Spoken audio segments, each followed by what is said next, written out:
All right, sorry I'm late, guys, but don't worry. I think you're gonna like what I got going on. You see, right angle BNC connectors.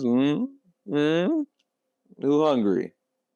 Yo, B Dust, about to help me real What quick. the hell is even I that? hope he knows no one's gonna eat that. I mean, I thought it looked pretty good, but everyone else hates it, so I hate it too. I mean, he tried. He did his best. And I guess that's what matters. And I don't blame him for being excited because, like, our connectors are great and they have a lot of great features. But at the end of the day, being edible is not one of them. I can't with this guy. Something new every single day with this motherfucker. Do I look like a transformer? Do I look like I need an oil change? Come on, tell me. Let me know. I mean, I don't know what the big deal is. I think what's the coolest dish I can make? What's gonna get everyone excited? I'm thinking, right angle BNC connectors. What's cooler than that? I'd love to eat that. All of a sudden, people are gonna look at me and say, "Oh, Jai, we can't eat this. This isn't food. This is inedible.